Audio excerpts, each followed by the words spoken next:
從聖經真理點亮生命，從心靈故事啟迪人生。靈命日亮，每日與你同心同行。各位弟兄姊妹平安，祈求聖靈幫助我哋喺以下嘅時間專心聆聽聖經嘅教導，明白真理。今日要同你分享嘅主題係上帝的幫助。我哋先聽一聽希伯來書1章7至14節嘅經文啦。第7節，論到使者，又說：上帝以風為使者，以火焰為僕役。論到子，卻說：上帝啊，你的寶座是永永遠遠的，你的國權是正直的，你喜愛公義，恨惡罪惡，所以上帝就是你的上帝，用喜樂油膏你，勝過膏你的同伴。又說：主啊，你初立了地的根基，天也是你手所造的，天地都要滅沒，你卻要長存。天地要像衣服漸漸舊了，你要將天地捲起來，像一件外衣，天地就都改變了。唯有你永不改變，你的年數沒有窮盡。所有的天使，上帝從來對那一個說：你坐在我的右邊，等我使你仇敵作你的腳凳。第14節，天使豈不都是服役的靈，奉差遣為那將要承受救恩的人效力嗎？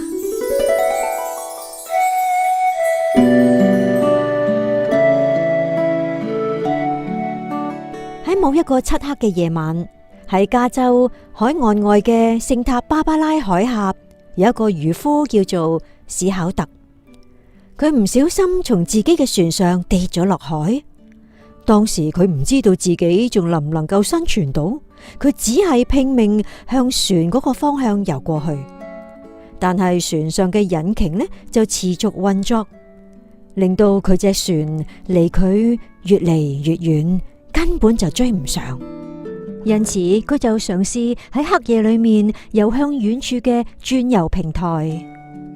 史考特喺寒冷嘅海中逐漸感到好絕望，而呢個時候佢就突然聽到身邊有啲水花飛濺嘅聲音啊！原來係一隻海豹游到佢身邊，並且輕輕推動佢向前游，同時亦都陪佢繼續游向平台。5個鐘頭之後，史考特終於成功抵達鑽油平台而獲救，並且佢形容嗰一隻海豹就好似被派嚟幫助佢嘅天使。而剛才讀到嘅希伯來書1章其中14節，希伯來書嘅作者就形容天使係服役的靈，奉差遣為那將要承受救恩的人效力。喺第1章，作者強調耶穌係何等尊貴，並且指出天使雖然係榮耀奇妙嘅受造物，但係佢存在嘅目的呢，就係要執行上帝嘅旨意，服侍嗰啲將要承受救恩嘅人。耶穌用佢權能嘅命令托住萬有。喺我哋嘅周圍有一個我哋見唔到嘅事實，就係上帝差遣天使幫助嗰啲已經欣然接受耶穌福音嘅人。有時我哋會經歷漫漫長夜，或者會懷疑自己係唔係能夠繼續前進。但係上帝總會提供我哋需要嘅幫助，並且輕輕推動我哋喺佢裏面繼續前行。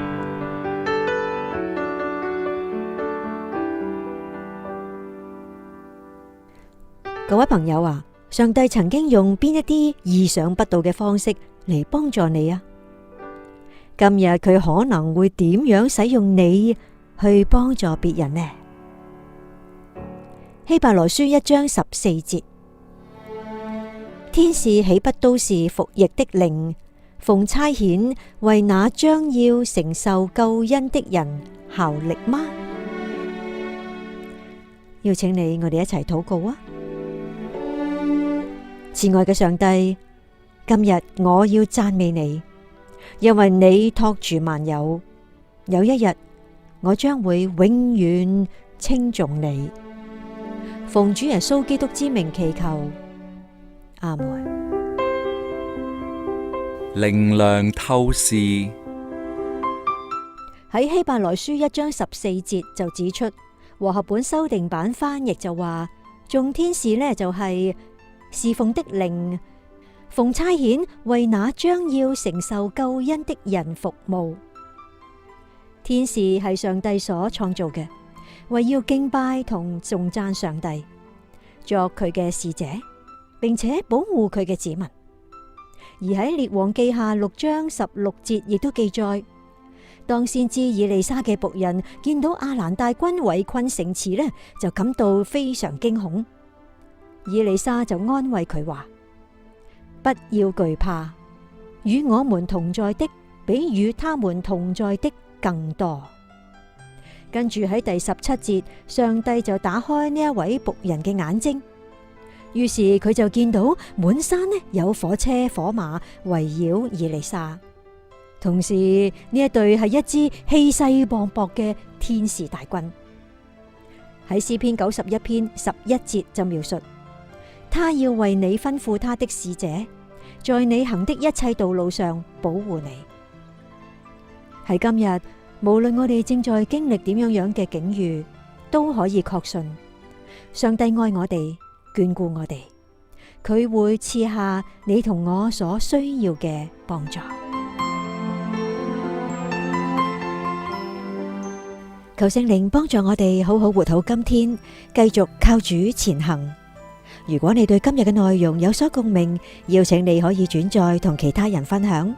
另外，喺面對現時經濟不穩嘅情況底下，我哋嘅製作啦同推廣上都承受住好多不同嘅困難。喺呢一度好想邀請你能夠喺禱告中為我哋嘅奉獻代禱，求主使用我哋嘅材料，繼續可以以不收費嘅方式傳遞俾有需要嘅人，希望能夠幫助並且鼓勵每一個信徒愛慕上帝嘅話語，每一日親近基督。